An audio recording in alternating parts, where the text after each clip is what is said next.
सत साहेब, आप देख रहे हैं संत रामपाल जी महाराज के मंगल प्रवचन।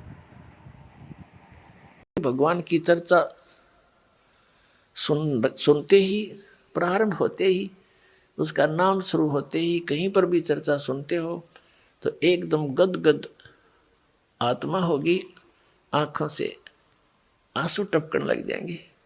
तो वो प्रेम की पवन है, प्रेम की हवा चल पड़ी और फिर वो साफ कर देगी आपके सब दुर्गुणों को और संचित अपराध हैं उनको भी, और प्रारब्ध वाले कर्मों को भी ये मंत्र नाश करेगा। तो कहते हैं इस प्रकार। तो यहाँ जो हम अपना जो संस्कार है जैसे अब हम करने लगे परमात्मा के आदेश से होगा बच्चों, जीव के बस का नहीं है। कबीर भगवान की रजा बिना ना तो समाज सुधार हो सकता। ये समाज सुधार का ठेकेदार बताया करते, समाज सुधारक देखा करते, मैं ऋषि दानंद जैसा था, उन जैसा तमाकू सूंगा तमाकू खावे और हुक्का पीवे, नंगा रहे, अबरक भस्म खावे और चाय पीवे 150-100 वर्ष पहले।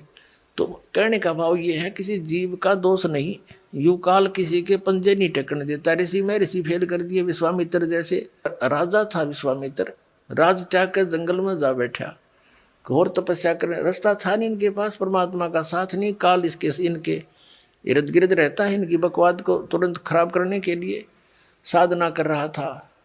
ऊपर तो एक उर्वशी भेज दी औरत खूबसूरत, वह वहाँ इधर उधर बैठ कर लग गई अदाएं करने। विश्वामित्र छोड़ दिया सारा भक्ति भक्ति, उसका पीछा हो लिया। एक लड़की को जन्म देकर पटक कर उसके बारने आ गए। 6 महीने की होली जब पकड़ रही सी तेरे लड़की को, और अब तेरा और मेरा इतना मत इससे काम आई थी बता। मन के मारे बन गए बन तज मस्ती माँ, कह कबीर के करूँ यो मन तब माने ना। जंगल में टिंडे लेने गया था घर छोड़ कर, और यो काम करना था। अकल है तो यू काल ना टिकने देता। ये जीव के बस की बात नहीं, ये तो परमात्मा साथ रहेगा, काल को दूर रखेगा, दुर्बुद्धि से बचाएगा।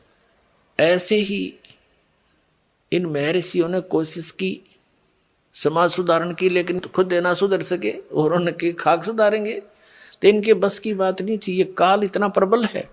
ये तो कहते हैं काल डरे करतार से, जय जय जय जगदीश से, ये जोरा जोड़ी जाड़ता पगरज डार सी से। कहते हैं काल डरे करतार से और जय जय जय जगदीश से, और जोरा यानी मौत परमात्मा के जूते साफ करती है, और पगरज डारे शीश, कबीर परमात्मा के आगे कहते हैं ये मौत और ये काल है, उसके आगे करबद्ध हाथ जोड़कर खड़ा रहता है।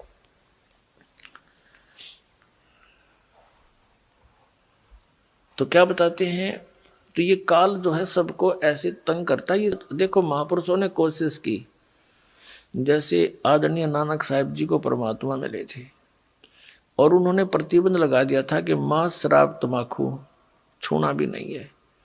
एक सवत समाज बना, कुछ दिन चला, उसके बाद फिर विकार आ गए। तो ऐसे अब जो समाज तैयार होगा इसमें हजारों वर्षों तक विकार नहीं समाओगे। अब ऐसा समाज तैयार करेंगे हम।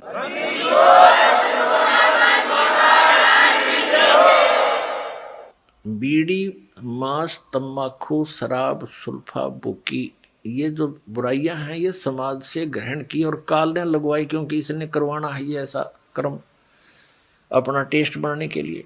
तो अब धीरे धीरे ये समाज हमारा बहुत ज़्यादा विकसित होगा, बहुत फैलेगा, और जब अच्छे समाज की अधिकता होगी 90% लोग तो देखम देखा अच्छाई में लग जाते हैं और 90% बुराई भी देखा देखी किया करते हैं। जैसे हमने देखा जो बच्चे हमारे साथ पढ़ा करते थे उस समय वो कोई भी बीड़ी शराब मांस तम्बाकू टच नहीं करते थे।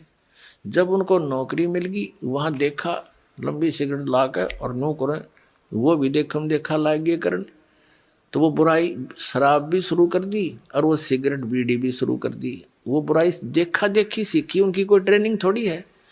तो ऐसे ही हम देखा देखी बुराई पर जो लगे थे अब उसको छोड़ेंगे और इस ज्ञान के आधार से इतना दृढ़ हो जाएंगे, हमने विष दिखाई देगा रिश्वत लेना या दहेज लेना और देना। अब ये दहेज क्या है? अपनी बेटी पर भार लादना है और जो लेने वाला है वो अपने सिर पे वजन रखेगा। तो परमात्मा क्या करेगा कि आपके ये संस्कारों को निमटाएगा। जैसे प्रारंभ कर दिया है परमात्मा की दया से, बुद्धिमान पुण्यात्माएं हैं, भगत हैं, वो समझने भी लगे दास के इस उद्देश्य को। तो वो क्या करते हैं, सिंपल वे से अपने बेटा और बेटियों को लाते हैं और सिंपल एक रामायणी परमात्मा की महिमा का गुणगान करते हैं बच्चों को बैठा करके। उस परम पिता के मुख से बोली वाणी है ये, और इससे बच्चों के संस्कार जुड़ते हैं। तो ना कोई लेना है ना देना है। अब लड़के का लड़की से विवाह नाता जोड़ना है वचन से, माया से नहीं। पहले माया कहाँ थी? जब ब्रह्मा विष्णु महेश का ब्याह हुआ, जब कौन से राजा ने सिक्के छाप रखे थे और किसने नोट बना रखे थे, तो हमारी अक्ल काम ना करती। हम वर्तमान की परंपरा में इतने धस जाते हैं कि हमारी बुद्धि काम ना करती। इस माया से ब्याह होगा? ये तो हम दोषी बना रहे हैं, एक दूसरे को कर्जवान बना रहे हैं बच्चों को। तो फिर ये जो संस्कार आपके आपस के थे परमात्मा खत्म कर देगा, यही फिनिश कर देगा, आपके आगे नहीं बढ़ने देगा। आगे बढ़ाओगे तो फिर सारे नियम तोड़ के बढ़ाओगे, फिर आपकी भक्ति भी जाएगी, संस्कार फिर नए सिरे से शुरू हो जाएंगे, यही धक्के खाओगे, भटकते रहोगे। अब ये समय है यहाँ से निकलने का।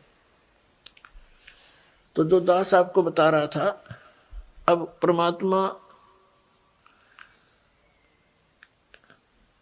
गरीबदास साहिब जी की आत्मा को लेकर सचखंड में गए। वहां जाकर क्या देखा कि अन्य रूप में परमात्मा एक सिंहासन के ऊपर बैठे हैं। अगर आपको हमारी वीडियो अच्छी लगे तो हमारा चैनल को लाइक, सब्सक्राइब, कमेंट जरूर करें।